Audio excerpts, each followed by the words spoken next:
Vamos a iniciar nuestro webinar del día de hoy.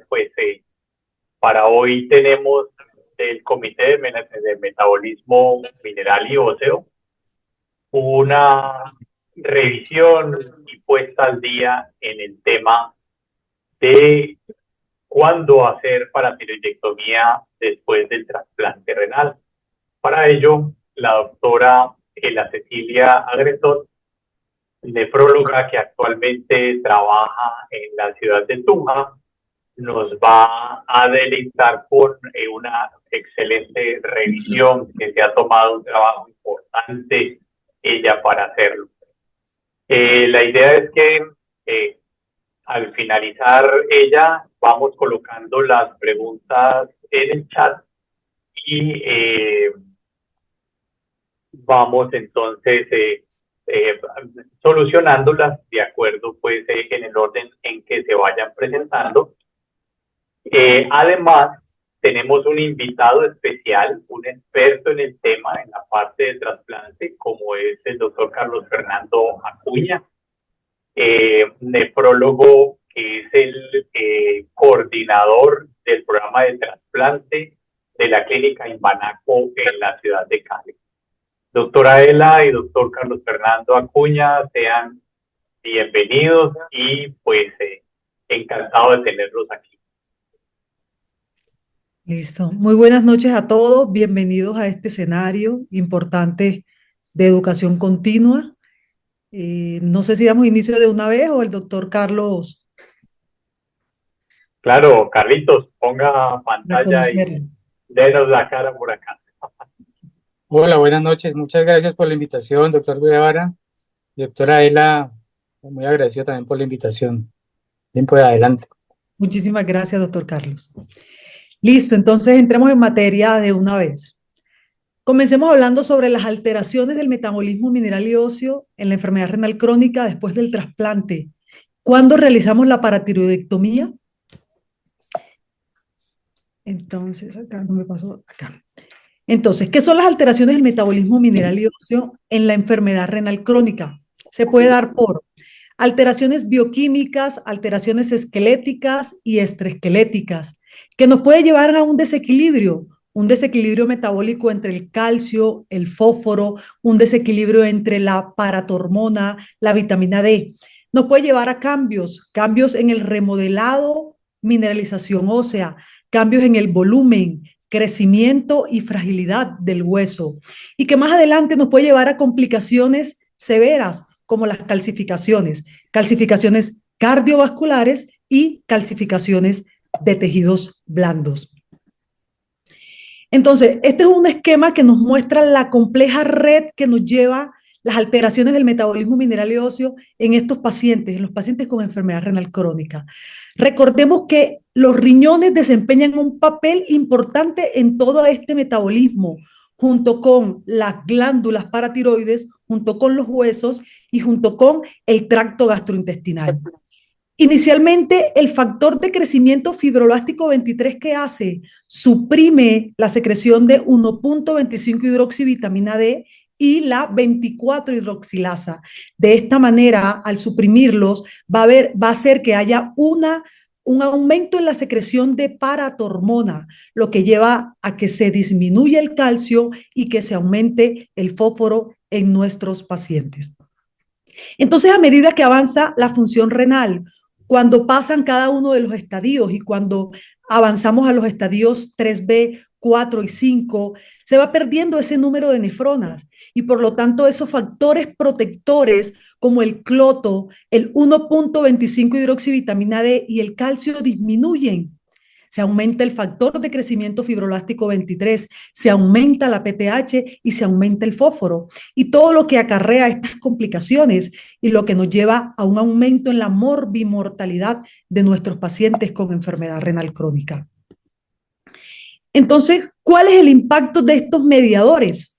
Cuando tenemos falla renal y existe hiperfosfatemia, este aumento en la PTH, esta disminución del calcio, este aumento en el factor de crecimiento fibroblástico 23, esta disminución de la 25 hidroxivitamina D y toda esta cascada de alteraciones nos va a llevar a complicaciones como aterosclerosis, arteriosclerosis, hipertensión arterial, arritmias cardíacas, hipertrofia ventricular y falla cardíaca. Entonces, por eso es importante las alteraciones del metabolismo mineral y óseo en los pacientes con enfermedad renal crónica.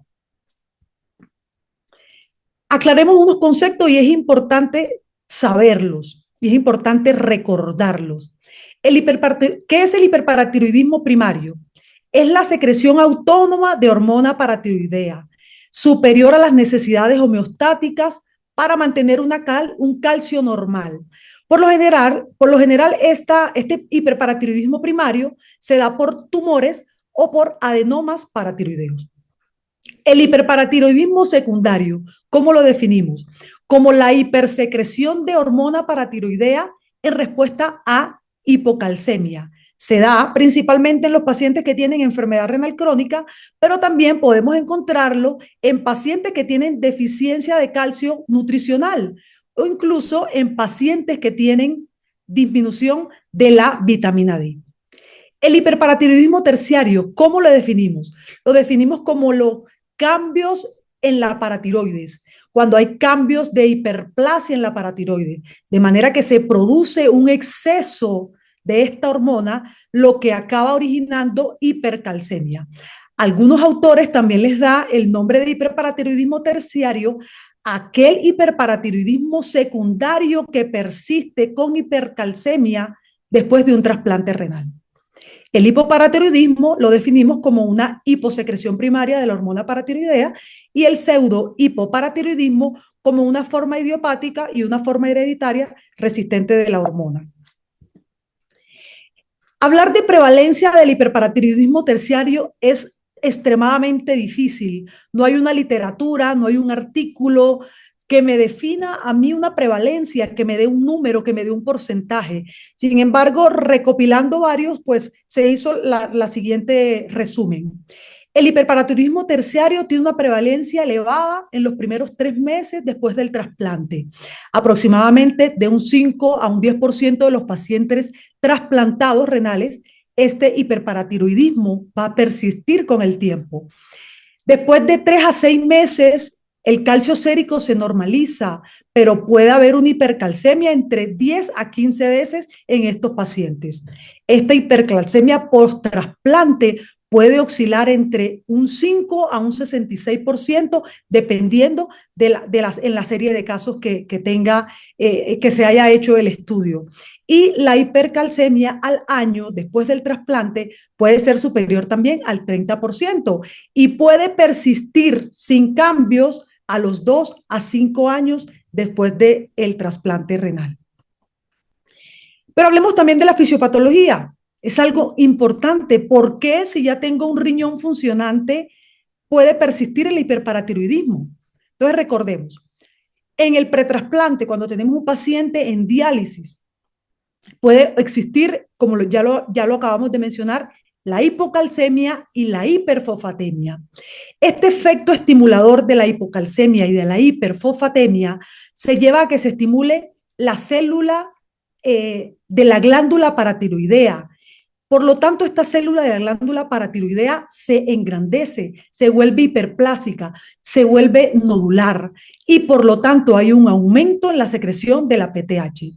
Cuando tenemos un riñón funcionante, cuando ya tenemos un riñón trasplantado, a pesar de que ya este riñón está funcionando, este tejido paratiroideo hipertrofiado no se resuelve. Hay una insensibilidad de la glándula paratiroidea. Entonces esta glándula se agranda y continúa secretando y hay un exceso en la hormona paratiroidea. Entonces, ¿qué puede pasar? Que hipotéticamente hablando, ¿qué puede pasar? Cuando tenemos esta glándula paratiroidea hiperplásica, cuando está difusa y ya tenemos un riñón trasplantado, se puede reversir, hay una regresión reversible. Pero si tenemos una glándula hiperplásica nodular, a pesar de que hay un trasplante renal, esta regresión puede ser irreversible y por lo tanto llevar al hiperparatiroidismo terciario. ¿Por qué? Porque hay efectivamente una insensibilidad de la glándula paratiroidea a la respuesta del calcio, a la respuesta de la vitamina D, incluso al factor de crecimiento fibroblástico 23. Entonces, ¿qué factores de riesgo tenemos para determinar cuáles son los pacientes que pueden tener hiperparatiroidismo terciario? Esos pacientes que tenemos con tratamiento dialítico de larga duración, pacientes que tienen más de 5 años en diálisis, esa alteración del metabolismo mineral y óseo se agranda, se altera, se vuelve más agresiva. Incluso lleva al paciente a que tenga disminución de la sensibilidad y por lo tanto puede haber hipercalcemia. Niveles elevados de PTH, niveles elevados del calcio. Muy importante hablar de la fosfatasa alcalina. Es un factor que a veces no prestamos atención, pero tener fosfatasa alcalina es un factor de riesgo para que este paciente, cuando vaya a ser trasplantado, pueda tener este hiperparatiroidismo terciario. Un fósforo elevado previo al trasplante, deficiencia de 1.25 hidroxivitamina D, pacientes que tengan uso prolongado de esteroides, índice de masa corporal elevado y algunas literaturas nos hablan del sexo femenino. Entonces, ¿qué pasa? Cuando tenemos un riñón cuando tenemos un riñón alterado, cuando hay enfermedad renal crónica, recordemos que hay deficiencia de vitamina D, que hay aumento en el factor de crecimiento fibroblástico 23, que hay aumento en el fósforo y que hay una disminución del calcio. Y en respuesta a esta disminución del calcio, la paratormona comienza a secretar PTH y por lo tanto se da esta enfermedad de alto recambio óseo. ¿Y qué pasa durante este periodo de espera? Durante este periodo, el paciente que no está trasplantado, este hiperparatiroidismo grave nos puede llevar a hipercalcemia. Por lo tanto, en este periodo podemos pensar en una paratiroidectomía en estos pacientes antes del trasplante. ¿Qué nos va a hacer la paratiroidectomía? Nos va a reducir la masa, el número de células paratiroideas y muy probablemente nos va a normalizar el calcio. Los valores de calcio que podemos utilizar o que podemos pensar para hacer para llevar al paciente a paratiroidectomía por encima de 10.2 miligramos sobre decilitro en la espera. Después del trasplante, cuando ya tenemos un riñón funcional, estos receptores ya van a ser aceptados por el riñón. Entonces va a haber una disminución del fósforo, va a haber una normocalcemia o una hipercalcemia a la respuesta a que ya este riñón está funcionante, pero además, pues como continuamos con una hipersecreción de la PTH y además de la resorción ósea, esto nos puede llevar entonces a hipercalcemia. Entonces, además que tenemos hiperparatiroidismo, tenemos hipercalcemia, en este momento es que podemos pensar en que el paciente necesita continuar con tratamiento o definitivamente en algún momento realizar una paratiroidectomía. ¿Qué pasa en el riñón? ¿Qué pasa a nivel intestinal? ¿Qué pasa en el hueso después del trasplante? Hay una mayor reabsorción tubular de calcio después del trasplante. Esto es más manifiesto a largo plazo, después de un año después del paciente trasplantado, y es menos manifiesto en el postrasplante inmediato. También hay una mayor absorción intestinal de calcio. Cuando hay aumento en los valores séricos de calcitriol, hay una mayor absorción de calcio intestinal que también puede ser provocados por el estímulo de la PTH. También hay una mayor resorción de calcio óseo, que es mediado por el estímulo de la PTH, y este mecanismo está implicado en los pacientes que están trasplantados recientemente, a diferencia de la reabsorción tubular de calcio. Entonces, todo esto respalda la idea de que hay una hipercalcemia, de que puede haber una hipercalcemia en el paciente trasplantado. Entonces, después del trasplante, esta hipercalcemia puede ser leve y el hiperparatiroidismo son comunes principalmente los primeros 12 meses del trasplante. Y las decisiones sobre el manejo se deben retrasar en este tiempo. Puedo definir qué voy a hacer con el paciente, esperar aproximadamente estos 12 meses y determinar si voy a iniciar tratamiento farmacológico o pensar en paratiroidectomía. Y también se puede observar niveles de hipofosfatemia grave. En esto está indicada una reposición y un control cuidadoso del fósforo sérico en los pacientes trasplantados. La deficiencia de 25-hidroxivitamina D también es una causa que nos puede llevar a este hiperparatiroidismo terciario post-trasplante. Y las posibles causas de deficiencia pueden ser disminución a la exposición de la luz solar, uso de protectores solares, la misma enfermedad renal crónica, uso de fármacos inmunosupresores y la presencia de síndrome metabólico y la obesidad.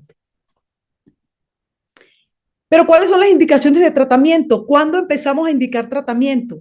Primero que todo, manejo a la hipercalcemia.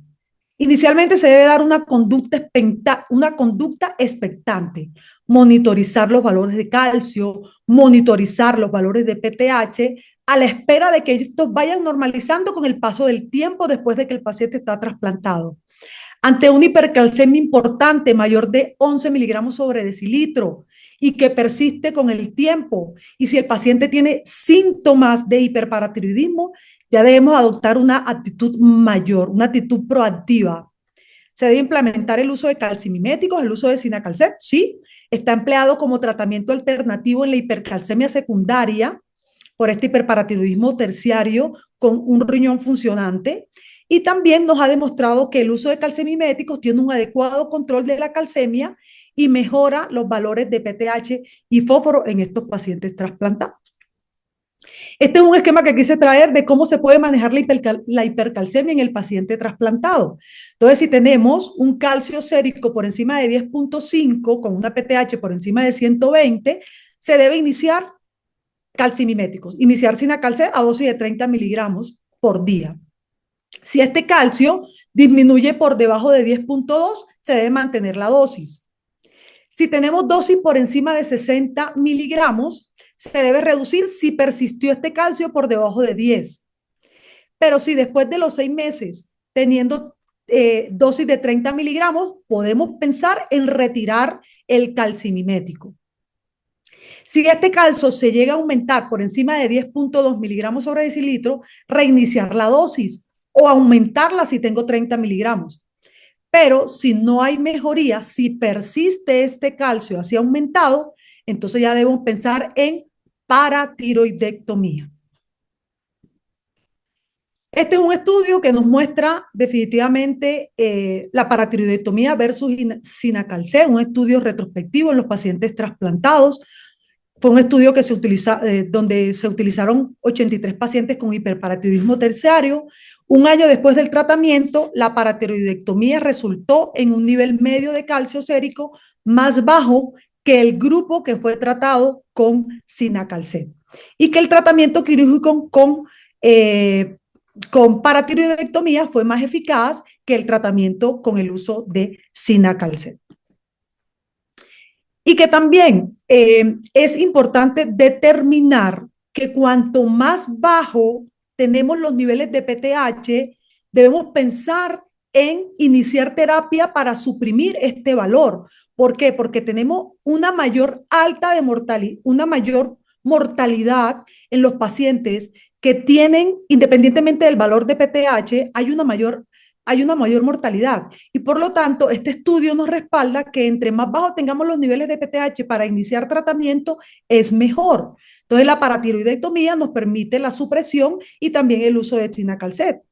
Este estudio demuestra que se debe considerar como un estímulo para emprender ensayos controlados, aleatorizados, que proporcionen evidencias sólidas sobre los objetivos de la PTH. También este estudio de la paratiroidectomía versus el Sinacalcet, costo-beneficio, nos muestra que hay un mayor beneficio en la corrección de hiperparatiroidismo con el uso de paratiroidectomía. Era menos costosa y era más rentable que utilizar tratamiento médico con Sinacalcet. Y que el Sinacalcet puede ser más óptimo en aquellos pacientes que tienen alto riesgo de mortalidad y que están esperando un trasplante de riñón y que va a ser rápidamente. Pero otros estudios definitivamente demostraron que el uso de la paratiroidectomía era mucho mejor en cuanto al costo. Entonces, ¿cuáles son definitivamente las indicaciones de paratiroidectomía en los pacientes trasplantados? ¿Cuándo debemos pensar remitir al paciente a cirugía de cabeza y cuello cuando ya están trasplantados? calcio sérico por encima de 10.2 miligramos, que persista más de 3 meses o que persista más de un año. Por eso tenemos que tener una conducta siempre expectante. Que tenga síntomas como osteopenia severa, dolor óseo, fracturas óseas y que tenga además sintomatología de hiperparatiroidismo, como picazón, fatiga, úlceras pépticas, cambios en el estado mental, cálculos renales y nefrocalcinosis. Entonces, ¿cuál es el objetivo principal que nosotros debemos tener para pensar definitivamente que hay que hacer paratiroidectomía en estos pacientes? El objetivo principal es lograr normocalcemia. No podemos permitir que nuestros pacientes tengan hipercalcemia. Es el valor más importante a tener en cuenta para planificar el tratamiento correcto en estos pacientes. ¿Por qué? Porque hay una mayor tasa de morbilidad, hay una mayor tasa de mortalidad relacionadas con la hipercalcemia. Y los valores elevados de calcio y los valores elevados es lo que tenemos que pensar siempre. El valor elevado de calcio. No simplemente una PTH elevada es la que nos va a hacer pensar en que vamos a realizar una paratiroidectomía. Siempre tiene que haber hipercalcemia o todos los síntomas que acabamos de mencionar. ¿Cuáles son las consecuencias de la hipercalcemia en los pacientes trasplantados? Efectos sobre el injerto. Puede influir negativamente en la supervivencia del injerto. ¿Por qué? Porque se pueden producir calcificaciones túbulo-intersticiales y puede, a través de un mecanismo de vasoconstricción, puede influir negativamente en la supervivencia del injerto.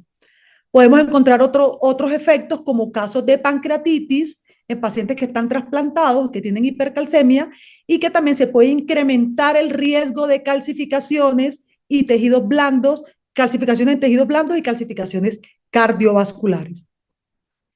¿Cuáles son las estrategias quirúrgicas que puede adoptar el cirujano? Esto es más de cirugía, pero es importante conocerlo. Entonces, existen 4 abordajes diferentes. Paratiroidectomía total con autotrasplante en antebrazo. Paratiroidectomía subtotal, que esta consiste en la extracción de todas las paratiroides, excepto de una glándula bien vascularizada que se queda en su lugar. Paratiroidectomía selectiva, en este caso, cuando es selectiva, el cirujano opta por solamente extraer 1 o 2 glándulas. Todo esto va a depender de los resultados de la ecografía, de los resultados de la gammagrafía, ya que él tiene que observar si 1 o 2 glándulas son más adenomatosas, son más grandes y debe abogar por extirpar estas y dejar las otras 2. Y la paratiroidectomía total sin autotrasplante. Las tres primeras nos ayudan a conservar todavía un número racional de PTH. Y la otra sí definitivamente es la que extrae todas las glándulas. Todos estos abordajes quirúrgicos necesitan suplementación de calcio y suplementación de vitamina D. Inicialmente los pacientes cuando se someten a estos abordajes, por lo general hacen una hipocalcemia severa que necesitan sustitución inmediata porque pueden ser síntomas importantes de la hipocalcemia. ¿Cuáles son los posibles sitios de reimplantación? El músculo esternocleidomastoideo, el músculo brachiorradial y la grasa subcutánea del antebrazo. Aquí es donde se puede reimplantar ese pedazo o esa porción de paratiroides que se extrae para dejar un remanente de PTH. Pero como todo procedimiento quirúrgico también tiene sus riesgos. El síndrome de hueso hambriento, hay una severa hipocalcemia después de la cirugía, sintomatología como parestesia, tetania, que a veces es difícil controlar, incluso los pacientes tienen que llegar a la unidad de cuidados intensivos, deben requerir altas dosis de suplemento de calcio y de vitamina D.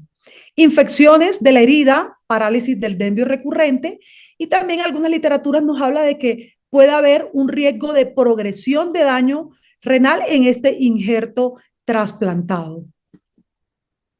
Entonces, este estudio retrospectivo y aleatorizado de 40 pacientes comparó paratiroidectomía subtotal y paratiroidectomía total con autotrasplante.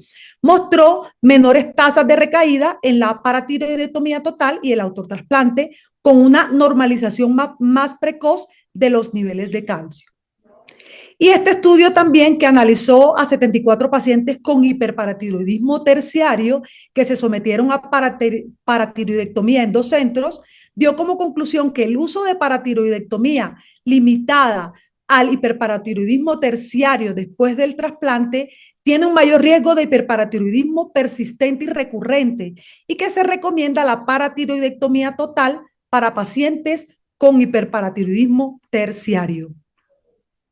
Estos son otros estudios que compararon varios técnicas quirúrgicas y demostró definitivamente que no hay una diferencia significativa en ninguna de las técnicas, solo que hay que hacer el trabajo para disminuir los riesgos cardiovasculares de estos pacientes. Y estos estudios también nos muestran sobre la función del aloinjerto después de la paratiroidectomía. Entonces, como conclusión, podemos observar que si la terapia nutricional y farmacológica falla, se sugiere definitivamente paratiroidectomía. El objetivo principal del tratamiento es lograr normocalcemia. La paratiroidectomía es un procedimiento eficaz, seguro, aun cuando hay disponibilidad de calcimiméticos. El autotrasplante de paratiroides es una técnica utilizada para prevenir el hipoparatiroidismo y la subsecuente hipocalcemia. Y la primera opción de tratamiento la constituye definitivamente los calcimiméticos. Ante la ausencia de respuesta es cuando vamos a valorar la realización definitivamente de la paratiroidectomía. Muchísimas gracias. Muchas gracias, doctora Adela. Vamos a aprovechar a nuestro invitado, al doctor Carlos Acuña, que nos cuente, doctor Acuña, qué tan frecuente en tu programa de trasplante ve este problema de la hipercalcemia.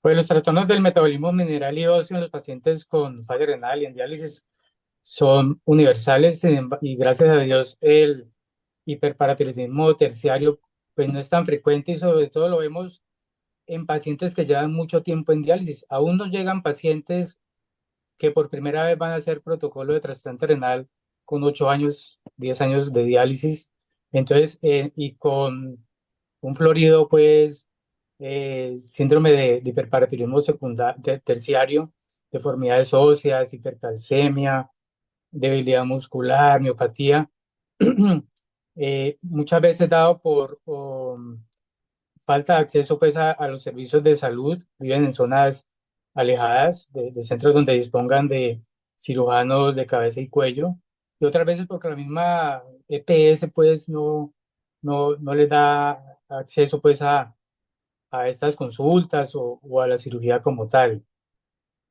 Aún se ve pues resistencia en algunos cirujanos para practicar la paratiroidectomía por temor al síndrome de hueso hambriento, ¿no? Entonces, el paciente llega con mucho temor. Sí, el cirujano me dijo que me opero, pero tengo que tomarme 20 pastillas de calcio al día. Yo sí, como que mejor me quedo así. Entonces, aún se ven esas cosas, a pesar pues de los claros beneficios de la paratiroidectomía en un paciente que lo necesita. Entonces, ¿cuándo usabas calcimimético? En tu experiencia, pues, ahí con el programa de Embanaco. Bueno, pues uno ya más o menos sabe qué paciente va a requerir en el postrasplante terapia farmacológica, ¿no? Entonces, lo típico es que hagan hipercalcemia e hipofosfatemia. Entonces, la mayoría de pacientes responden cuando mejora la función renal, hay una calciuria esperada, y empieza a disminuir el nivel de PTH, empieza a disminuir el nivel de calcio, pero muchas veces esta hipercalcemia tiene consecuencias en el injerto renal, como son la disminución de la filtración glomerular por mecanismos hemodinámicos. Entonces, en esos pacientes empezamos a usar calcimiméticos, específicamente el Cinacalcet, y uno ve cómo y está probado pues en la literatura cómo disminuye el calcio sérico y la paratormona, no en el nivel pues que tiene la paratiroidectomía, pero que realmente sí ayuda mucho a controlar estos efectos en el deterioro de la función renal. Entonces, ese es como el abordaje, ¿no? Y entonces usamos mucho el esquema que la doctora les puso ahí, que es el esquema que propone el doctor Torregros. Ese esquema básicamente, si el paciente tiene una PTH elevada, generalmente más de 2 veces, una hipercalcemia, tiene indicado pues el uso de calcimimético y se evalúa entre 6 meses eh, la respuesta. Si la respuesta es adecuada, pues uno puede tener el calcimimético hasta el año. Después del primer año, pues realmente no hay muchos estudios que apoyen el uso de los calcimiméticos en trasplante renal, en post-trasplante. Sin embargo, uno lo puede seguir. De hecho, tengo pacientes que lo he mantenido eh, y con buenos resultados. Pero generalmente, pues, en ese primer año, pues, de acuerdo a la respuesta, pues se modula la dosis, aumentándola o disminuyendo, como la doctora, pues, lo presentó en su diapositiva. Y, y entonces con eso ya uno va, pues, modulando la respuesta. Al año, pues, hay que tomar la decisión, dada la incertidumbre en la literatura de qué hacer con pacientes después de un año que persiste el hiperparatidismo, que no es despreciable. Alrededor del 30% persisten con hiperparas severos, pues ahí habría que tomar la decisión de hacer la paratiroidectomía. En el primer año se ha eh, detectado que hacerla en el primer año la paratiroidectomía se ha asociado en algunos estudios, no en todos, con disminución de la función renal del injerto. Entonces, por eso la mayoría de grupos y de centros no hacen paratiroidectomía en el primer año post-trasplante. Lo ideal es hacer la paratiroidectomía antes del trasplante. En el hiperpartidilismo severo, pues, En el el que terciario está o, por encima de 800 picogramos por mililitro o en el secundario de con PTH. indicaciones, eso. Es que Ah, ok. lo que pasa es que en el post-trasplante ya no hay un nivel definido de PTH como en el pretrasplante para tomar la decisión de la paratiroidectomía. O sea, ningún de los esquemas de manejo define un nivel de PTH. Lo que se tiene en cuenta más es la hipercalcemia. No como en la falla renal crónica, que sí, 800 a 1000, que es resistente a la terapia, los síntomas asociados a la hipercalcemia. Ya en el posttrasplante no se tiene en cuenta mucho la paratormona como criterio de cirugía. Lo que se tiene en cuenta es la hipercalcemia y sus consecuencias a nivel de la, de la hemodinamia renal y consecuencias, litiasia renal, etcétera. Ya veo. Y en tu centro, ¿qué técnica utilizan más? Lo pregunto es porque pues es muy temido el hipoparatiroidismo, porque eso se vuelve un problema para el paciente y para uno en el manejo tardío. Pues ya el paciente que queda con hipoparatiroidismo es más complejo de manejar. Entonces, ¿qué técnica pues utilizan o a qué acuerdo han llegado con los cirujanos de ustedes? ¿Cómo te va con esa parte de la paratiroidectomía? Ah, sí, acá los cirujanos hacen para tiroidectomía subtotal 3/4. Entonces, no hacen medición de PTH intraquirúrgica, que sería lo ideal porque eh, la- lo que se dice en la literatura es que entre 30 minutos y 45 minutos después de la extracción de las paratiroides, pues deben obtener una disminución alrededor del 60% de la paratormona. Eso predice como un buen resultado de la cirugía. Eh, Acá no se mide eso, se hace la paratiroidectomía y hacemos seguimiento del PTH ya cuando el paciente va a cuidado intensivo y manejamos pues la hipocalcemia en la cirugía. en la unidad de cuidado intensivo, perdón. Listo, entonces no es tanto hipoparatiroidismo ya en el postquirúrgico tardío, pues que es donde uno le tiene temor ya para el manejo crónico del paciente. Sí, pues sí se da, ¿no? Pues, sí se presentan hipoparatiroidismos. Tuvimos un paciente con un hipoparatiroidismo que, pues la PTH llegó, era cero. Entonces, o sea, a veces no es fácil, es una cirugía que no es fácil porque no es fácil identificar las glándulas ahí en vivo, incluso cuando tienes una imagen antes de la cirugía. Entonces, ese paciente tenía unas dosis altísimas de calcio endovenosa, de calcitriol, no se podía llegar a, a obtener. Tuvimos que hacer juntas con los endocrinólogos, con los intensivistas y finalmente usamos teriparatide 2 veces al día y eso logró estabilizar el calcio del paciente. Eso es algo pues como off-label y poder sacar al paciente pues de la hospitalización. Ah, listo. Bueno, vamos entonces a mirar las preguntas del auditorio. A ver, encontramos por aquí.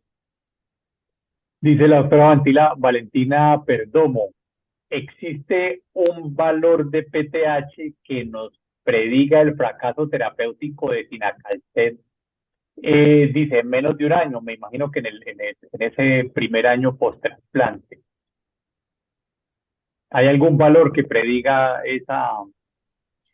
No hay un que valor prediga pues si va a específico. haber respuesta o no? Exacto, Sí. dale. No hay un valor específico ni una literatura que nos diga tanto de PTH es lo que vamos a determinar para suspender y realizar paratiroidectomía, pero tenemos que mirar todo, sintomatología del paciente, si ya tenemos hipercalcemia, ya son indicaciones de que podemos determinar el paciente definitivamente no mejoró al uso de estos medicamentos, de los calcimiméticos, pensemos en paratiroidectomía. Entonces, todo es una vigilancia del paciente, mirar cómo está el paciente y hacer una suma de todas esas situaciones y definir si mandamos definitivamente el paciente al cirujano. El trasplante, no Ok. sé si el doctor Carlos pueda No, decir. lo que tengo las tasas de respuesta del Cinacalcet versus la paratirectomía que son superadas pues, por la cirugía, pero alrededor del 70% de los pacientes responde muy bien al Cinacalcet. O sea, es una terapia que es conservadora y que es muy efectiva, ¿no? Sobre todo, pues, su indicación está bien cimentada en el primer año post-trasplante renal. Ok, aquí hay una pregunta del doctor Andrés Pérez. Dice, ¿en qué, para la doctora Ela, con respecto a la parte de definiciones, en qué momento uno puede decir que el paciente con hiperparatiroidismo secundario pasó a ser un hiperparatiroidismo terciario? Exacto. Algunas literaturas nos dicen que el hiperparatiroidismo terciario es el hiperparatiroidismo que persiste después del trasplante. Pero, en qué momento lo definimos definitivamente? El paciente con enfermedad renal crónica que esté en diálisis también puede tener un hiperparatiroidismo terciario cuando observamos que tenemos PTH muy elevadas y tenemos hipercalcemia. Aquí estamos frente a un paciente que tiene hiperparatiroidismo terciario. Ahora, se trasplantó y persistieron esos valores. Se le da el nombre pues de que tiene un hiperparatiroidismo terciario post trasplante, pero un paciente que no está trasplantado y que está en diálisis puede tener hiperparatiroidismo terciario pensando siempre en PTH elevadas, hipercalcemia y obviamente glándulas paratiroides agrandadas, hipertrofiadas. Claro, eso, yo pienso que desde un punto de vista conceptual pudiera ser cuando ya esas glándulas paratiroides se vuelven autónomas, casi neoplásicas, por decirlo así, así Correcto. sean neoplasias benignas, están funcionando ya solas y no hay forma de pararlas con nada. Es el momento en que se debe pensar en paratiroidectomía y allí habla uno pues del hiperparatiroidismo terciario. Bueno, tenemos por aquí el doctor Juan Carlos Conde, nos pregunta esta para la experiencia del doctor Acuña, si en ese hiperparatiroidismo post-trasplante se puede considerar la alcoholización de las glándulas paratiroides. ¿Has tenido alguna experiencia con eso? No, no he tenido experiencia con eso, pero se describe y sé que está muy bien descrito en pacientes en diálisis, ¿no? Pero realmente en post-trasplante, ahora que revisé para esto, no encontré eso al respecto, pero creería yo que podría ser una opción.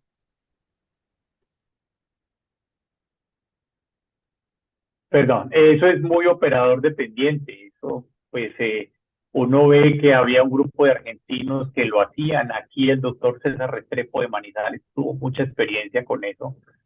Eh, pero sí, eso depende como de la experiencia que tenga el centro. Ahí es que pudiera uno pensar eventualmente en el manejo con la alcoholización. Miremos, dice por acá el doctor de León, ¿qué valores meta mínimo y máximo de calcio, fósforo y PTH deben tenerse presente posterior a la paratiroidectomía? Pues la normalización, la PTH, o sea, el hiperparatiroidismo y la enfermedad ósea en el post-trasplante no difiere de las recomendaciones en el pretrasplante porque también dependen de la etapa de la enfermedad renal en que el paciente queda después del trasplante. Entonces, si tú quedas con un paciente con enfermedad renal grado 3, pues hay que guiarse por las determinaciones que se dan al respecto para enfermedad renal crónica en pacientes también pretrasplante renal. Entonces, lo ideal es tener pues una PTH cerca a lo normal, máximo pues 2 veces o 1.5 veces, depende del centro, un calcio normal y un fósforo por debajo de 4.5. Pregunta el doctor Juan José Santibáñez. ¿Qué recomendación se tiene en cuanto al estudio imagenológico en los pacientes con hiperparatiroidismo terciario?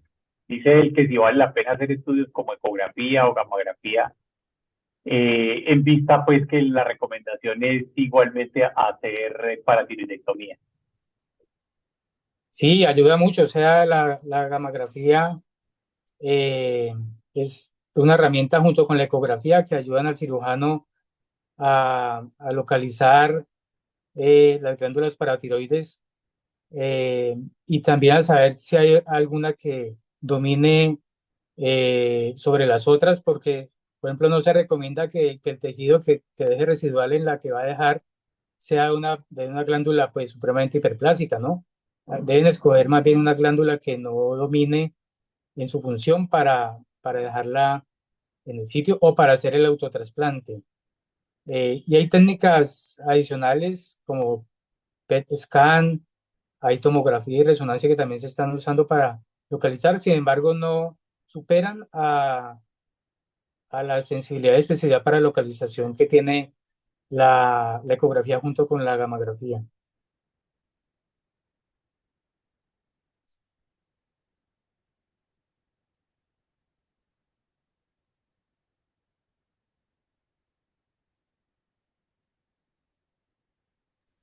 Doc, el micrófono. Uy, qué pena, sí. Dice la pregunta de la doctora Yajaira Morelo. Si después del primer año post-trasplante, es decir, ya se tenga controlada la hipercalcemia con calcimiméticos, pero si el paciente persiste dependiente de esos calcimiméticos, eh, pero no hay aparentemente una paratiroides nodular, pregunta ella, ¿continuaría con los calcimiméticos o consideraría igual la paratiroidectomía? Pues hay que mirar el calcio sérico del paciente. Yo tengo pacientes que uno hace un switch ya a un análogo de vitamina D y lo puedo pasar a calcitriol y muchos pacientes de esos no vuelven a hacer esa hipercalcemia que uno ve cuando pone análogos de vitamina D o la misma vitamina D y seguiría el manejo pues común y corriente de un hiperparatiroidismo como el paciente que tienes en diálisis. Entonces, esa es una alternativa, ¿no? Sí, y pues como lo mostró Ela, ¿no? En el protocolo, si usted ve que Exacto. puede ir disminuyendo la dosis del calcimimético, me imagino que es Inclu- cuando hace el switch que dice el doctor correcto. Acuña Se puede quitar a, el calcimimético, se puede reiniciar el calcimimético. Y se puede usar ok, junto con también análogo de vitamina D. Entonces puede dejar un calcimimético con un calcitriol y le da pues más efectividad a la disminución de la paratormona, siempre y cuando vigilando pues que no vuelva a ser hipercalcemia el paciente. bueno, Correcto. aquí hay una más durita, pregunta del doctor Juan Duque. Si doctor Acuña, usted que está en esa parte, ha tenido experiencia o ha tenido pacientes que ha tenido que manejar con el endocrinólogo para uso de denosumab en pacientes con muy alto riesgo quirúrgico, un coronario, un paciente con falla cardíaca, una cosa así, pues donde eventualmente la paratiroidectomía sea muy riesgosa. No, no he tenido ese paciente, Este ese caso, problema. pero pues la indicación está en hipercalcemia maligna, ¿no? Sobre todo. No, dentro de lo que revisé ahora para esta charla, no encontré usos de denosumab dentro de esto. Sí está indicado, pues, porque los trastornos de metabolismo mineral y óseo no no se circunscriben, pues, a la paratormona, sino también el volumen, las alteraciones del volumen óseo, eh, específicamente, pues, la osteopenia y la osteoporosis, acompañan al trastorno de metabolismo óseo y le agregan riesgo de fractura, que es otro de los riesgos del hiperparatiroidismo. Entonces, cuando hacemos evaluación pretrasplante renal, uno debe evaluar el riesgo que el paciente tiene de osteoporosis, ¿no? Entonces, los factores de riesgo que son una edad avanzada, el sexo femenino, estar en menopausia, la diabetes mellitus, el índice de masa corporal bajo y el índice de masa corporal también elevado, la obesidad también son factores de riesgo. Los pacientes deben ser evaluados con métodos como el FRAX para evaluar el riesgo. Si el FRAX es elevado, pues debe hacerse una densitometría ósea. eh, y en la densitometría ósea, pues que le agrega también poder al FRAX, determinar si el paciente tiene qué riesgo tiene de fractura. Y una vez se trasplante, el paciente entre el tercer y cuarto mes debe volver a evaluarse. Y si el paciente tiene osteoporosis, una de las herramientas para el manejo de la osteoporosis es el denosumab. Sin embargo, hay que tener cuidado pues de no colocar antirresortivos o denosumab en pacientes con un bajo remodelado óseo porque puede empeorarse. Aunque los antirresortivos, pues hay estudios que últimamente pues dicen que no altera la, la- la- el volumen óseo cuando lo colocan en el post-trasplante.